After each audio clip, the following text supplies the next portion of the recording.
Israel is preparing to invade Lebanon soon. Alright guys, it looks like Israel's preparing to invade Lebanon. They're preparing to disarm Hezbollah. And in doing so, they're warning everyone in the region. U.S. envoy Tom Barak, who was, by the way, best friends with Jeffrey Epstein, he has warned the Iraqis that if they do not put down the Iranian militias in Iraq, that Israel's just going to bomb Baghdad during the invasion of Lebanon. And the question is, why is Israel invading Lebanon? Why do they want to disarm Hezbollah? Because Hezbollah is simply a defense force against Lebanon. It was created in the 80s as a response to the Israeli invasion of Lebanon that got all the way to Beirut. That's why they're created. So Israel sees Hezbollah as a threat. The same way they saw Hamas as a threat, the same way they saw Assad in Syria as a threat, the same way they see the Houthis, Iran. This is all a part of the axis of resistance that Iran has set up. Iran has spent 30 years setting up a bunch of groups around Israel to eventually initiate the final battle that will bring down Israel. It will be Hezbollah. It was going to be Assad in Syria, not anymore. Hamas, the Houthis in Yemen, all of the groups in Iraq, and Iran itself. So Israel has been trying to fight each battle one by one.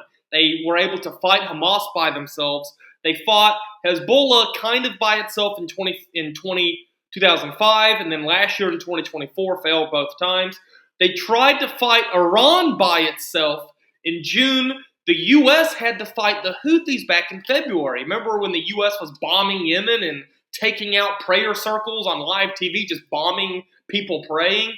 They've been trying to cut off the arms of the octopus, so to say. The Israeli media, they like to have an octopus image of Iran at the top and then the tentacles of Hezbollah, the Houthis, Hamas, the Syrians, the people in Iraq. And I say Syria, given that we've lost Syria. We don't have Syria anymore. We don't have Syria. Assad fell. Jalani's in power. Syria is not going to be any help whatsoever. You've lost a big country. You've lost a strong Syrian military. You lost Bashar Assad. You lost Syria, which had a reason to fight Israel. Syria could have fought Israel, rightfully so, under international law, over Israel's occupation of the Golan Heights, or a part of Syria in the south. But Jalani is not looking for a military confrontation over that anymore. So you've lost Syria. There are some pro-Iranian militias in Iraq that have missiles, that have rockets, that are fighting the Kurds right now, but they are ready to blow it up. They're ready to go because Kurdistan, the Kurds, are best friends with Israel. The Druze in Syria are best friends with Israel. I say best friends in a real loose term, by the way. I'm saying in the sense of they will ally with Israel against Iran if you split the sides. So you have all that. The Turks up north of Syria, forget them, they're not going to do anything. So you have Hezbollah in Lebanon is going to get attacked. Israel is going to, who's violated the ceasefire nearly 6,000 times in less than a year. There's a ceasefire somehow. But Israel is going to basically respond in a massive way the one time Hezbollah responds. Israel's killing Hezbollah leaders left and right. They're killing civilians in Lebanon left and right. They slaughtered a principal the other day at a school in Lebanon in the south. Hezbollah is going to respond eventually. When are they going to respond? We don't know. Will they respond? They have to at some point. You have to defend your land. Israel occupies southern Lebanon right now, illegally. They bomb it illegally. They're attacking UN peacekeeping troops illegally. It's crazy. And once Hezbollah finally responds, rightfully so, Israel's going to frame this as a terrorist attack in North Israel. Hezbollah terrorists had rockets on us right now. They're firing at us. Israel's at war. But in reality, it's like October 7th and then the day after. It's a response to continuous years of Israeli aggression.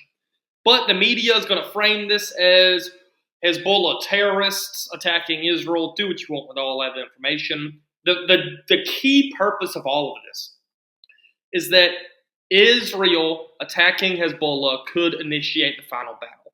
We could see Iran step up. We could see the Houthis step in. We could see Hamas step back in the ring. We don't know what's going to happen.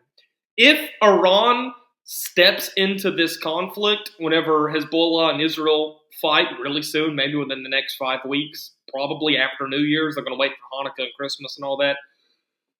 We could see the final battle. If Iran steps in, they're going to coordinate with Hamas. They're going to coordinate with the Houthis. They're going to coordinate with the militias in Iraq. They're going to coordinate with whoever they have left in Syria, maybe the coastal region. Maybe there's some Alawite militias that want to fight.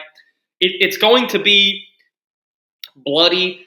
It's going to be big. The U.S. this is probably the next war. This is likely the next war that America's involved. This is the next ground war. Israel and Iran in June was not a ground war. It was missiles flying around. It was just strikes here and there at night. What we could be seeing is Israel become dust. We could see Israel become such an uninhabitable war zone after this. Northern Israel decimated by Hezbollah. Near Gaza decimated by Hamas. Southern Israel decimated by the Houthis.